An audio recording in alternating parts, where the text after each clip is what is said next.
Presenting. So what is electrical safety? Electrical safety is a system of organizational measures and technical means to prevent harmful and dangerous effects on workers from electric current, arcing, electromagnetic fields, and static electricity. According to the law, the employer must ensure that employees are instructed how to work safely and that everyone can work safely throughout their careers. How often the workplace accident occur? Each year, over 540 work injuries per hour, 12,900 work injuries per day, 90,400 work injuries per week, and 7 million work injuries per year. How common are workplace injuries? Despite the continued advancement of workplace safety regulations, workplaces are extremely common. According to Dunkert, the NSC estimates that a worker is injured on the job every 7 seconds. These injuries range from minor to fatal. The top causes of non-fatal workplace accident in all industries sectors, according to a health and safety exclusive report.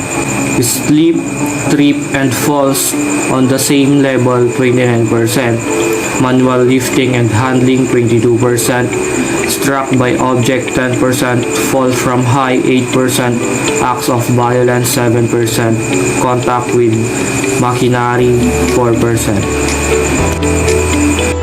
There are 6 reasons why accidents involving the person doing the work happen. Number 1. The worker overconfidence. Confidence is great, but if workers enter a work site thinking nothing is going to happen to them, they are overconfident. That's bad news for them. And if your manager or superior at a construction company, overconfidence leads to the use of improper methods, lack of proper procedures, and tool misuse. Number 2. Poor housekeeping.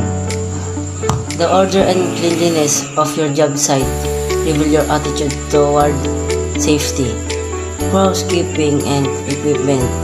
This area lead to not only unsafe working condition but also reduce productivity, especially in construction setting. Good housekeeping and tidy workplace boost safety and productivity. Number 3. Workplace distractions. Life distractions, divorces, illness, romantic relationship often trigger accidents. They distract workers and have adverse effects on them and the company. Employees need to eliminate these types of distractions and focus on the job at hand to avoid workplace accidents. Number 4. Ignoring safety procedures. Among the worst thing a worker can do at job site is to ignore safety protocols. Worker does disregard the safety protocols or fail to educate themselves on the right procedures to do so at their own risk in their companies. Number 5. Starting jobs while lacking information. Make sure workers have all the information before starting a job. If you let workers start the job without all the information, you're asking for them the trouble. And lastly, failing to prepare for a job. If your workers starts the task with hastily made plans or fail to think beforehand, they're more likely to not only to fail at jobs but also cause accidents. These are some examples of unsafe workplace. Wet floor, ungloves, overconfidence, Not using ladder. Who is injured most often at work?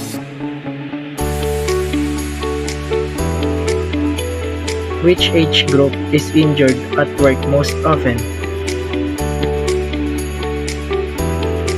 Based on age-specific ratios of work injury to employment, work injuries rates apparently would be highest for workers aged to 20-24 and lowest for those aged 65 and over.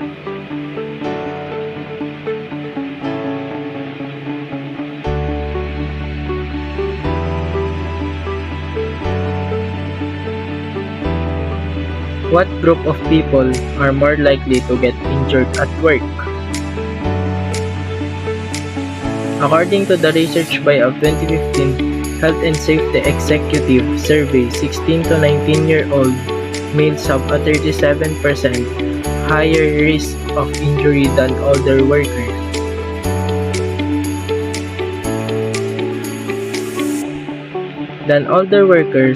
This risk goes up significantly when they enter their mid-20s, within a 70% chance of injury between the age 20 to 24.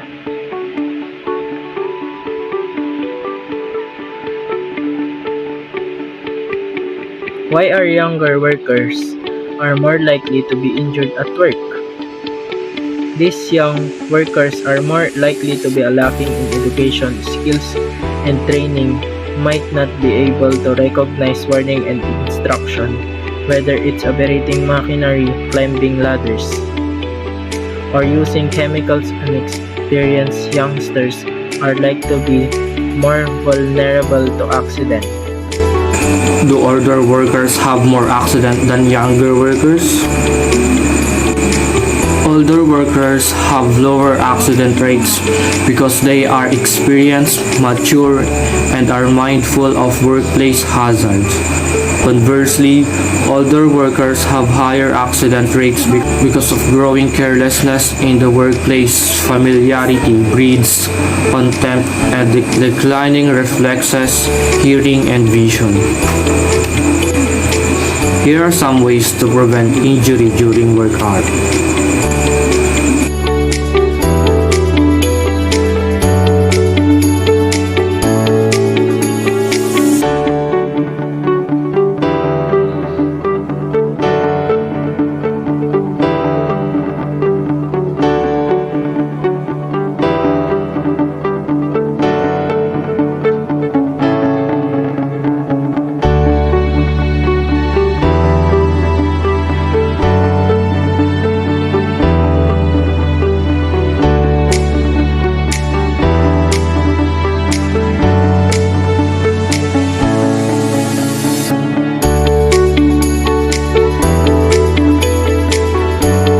Safer working environments benefits from fewer accidents, which result in fewer occupational health costs, better employee retention and satisfaction, less employee downtime, and less retaining time.